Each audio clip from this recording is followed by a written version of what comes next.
So scrolling it forward for current Giants topics, they're in contract talks with Saquon Barkley. So what are the chances they get a long-term deal done or written out with Saquon Barkley?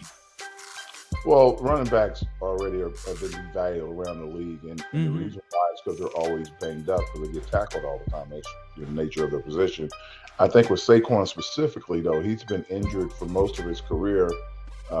He's explosive. He's dynamic. He can catch the ball. I wouldn't call him a great receiver, but he can catch the ball out of the backfield. But that whole injury thing, that's not long contract material. You could give him a long contract and he'd be hurt probably middle of next year. And you can't prevent that. It's just part of the game. If you were the GM, would you give him a long-term deal or no? If I was Saquon, I would I'd try to sign the the franchise tag because there probably are going to be 3 backs that are coming out in the draft that are close to his ability, and some of them might even be a little better. So he has to be mindful of that. At the 25th pick in the draft, historically, there have been great running backs picked at the 25th pick.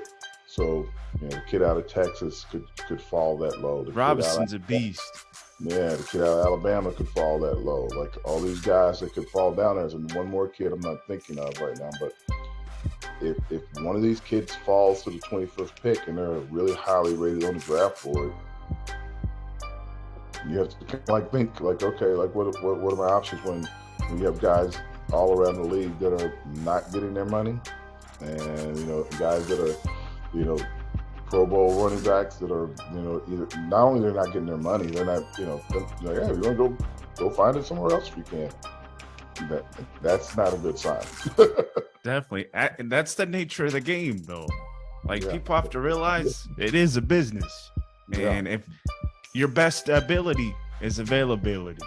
Yes, that's 100%. That's 100% of the time. Even like I said, there are a few running backs that played for a long, long time and made like Emmitt Smith, Frank Gore are the 2 guys I think of that played for a long, long time at a high rate.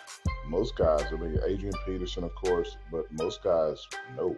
They get like 5 good years, and it's like, okay, next, who's next? And definitely, it's the game. I mean, look at what they're happened. Working them to death, though. That's the thing. Look what happened to Zeke Elliott. Yeah, he's still a decent back, but he's a shell of the guy that when he first came into the league, who he was.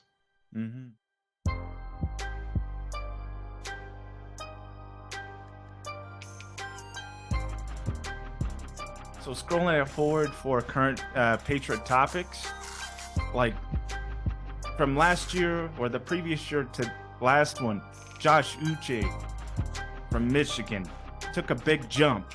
So how can Josh replicate last year's performance? I think he had 11 and a half sacks, like right under Matthew Judon's 15. A 1-2 punch. Yeah, I think if he just builds on it, stays humble, works twice as hard, or not just as hard as he did last year, stays healthy, I think their team will be definitely better offensively than it was last year, which will help him out a lot. And then having Judon on the other end is tremendous because you can't really double both of those guys. So one of them is going to win a one-on-one sooner or later, and I think he's going to be more polished as a player. I think he's going into his 3rd year, right?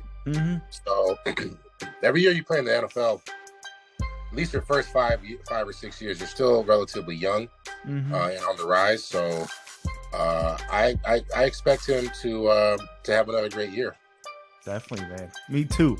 So with your experience as being a Super Bowl champion, seeing what it takes to be one, so how far is the Patriots from winning another title? It's another good question. I don't know.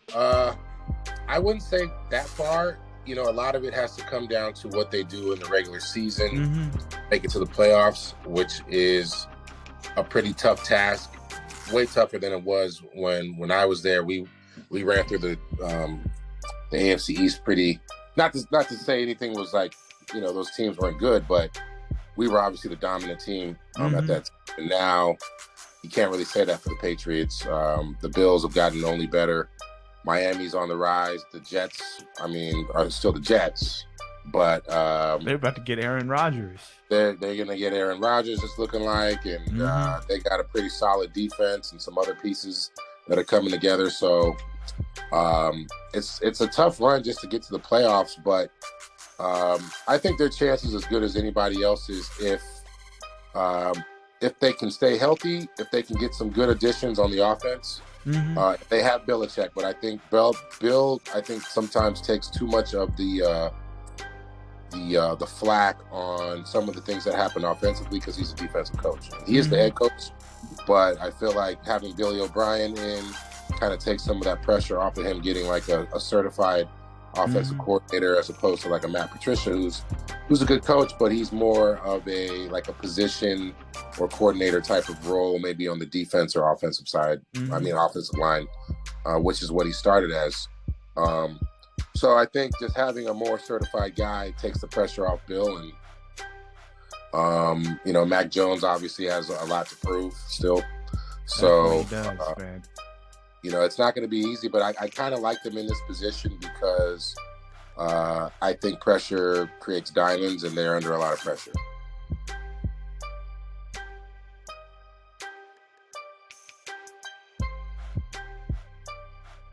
So scrolling that forward for the current Patriots, how can Bill Belichick regain that locker room, man?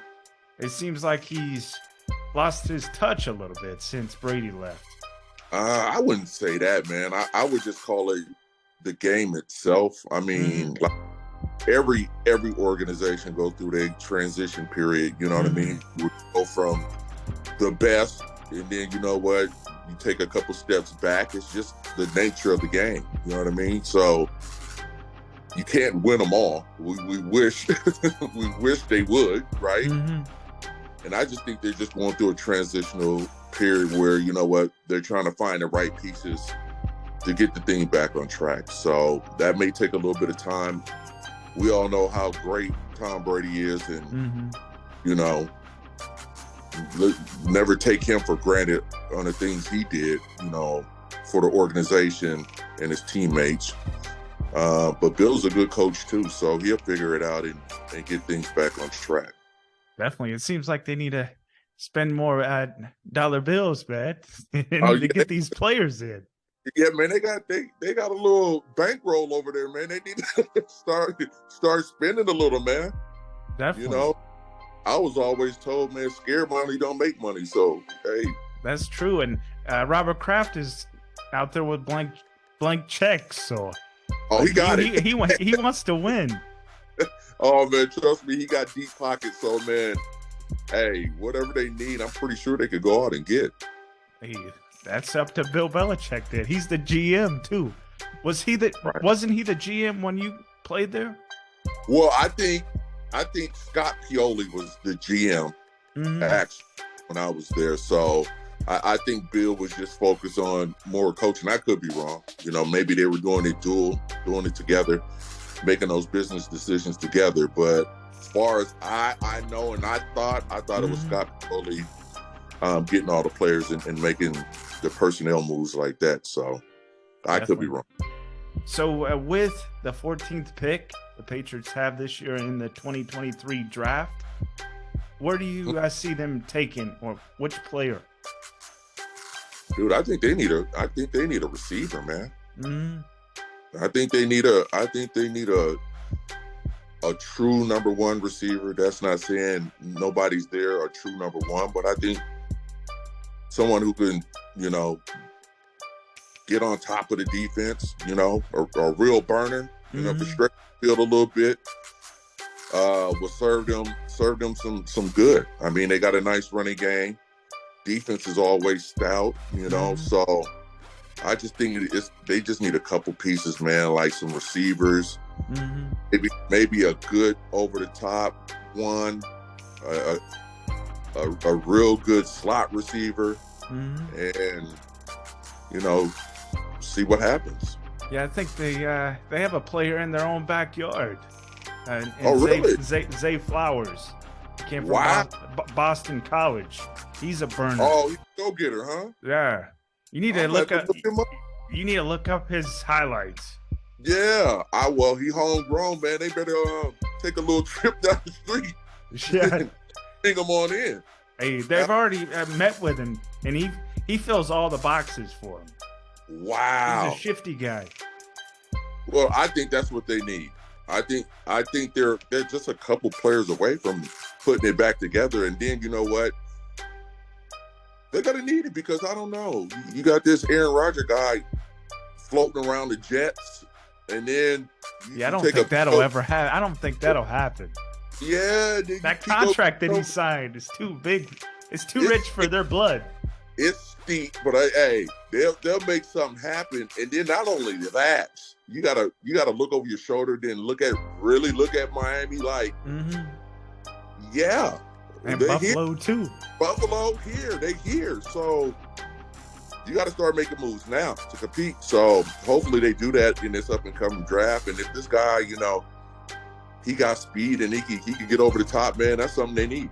Definitely. And Addison from USC is another one. Oh wow, yes.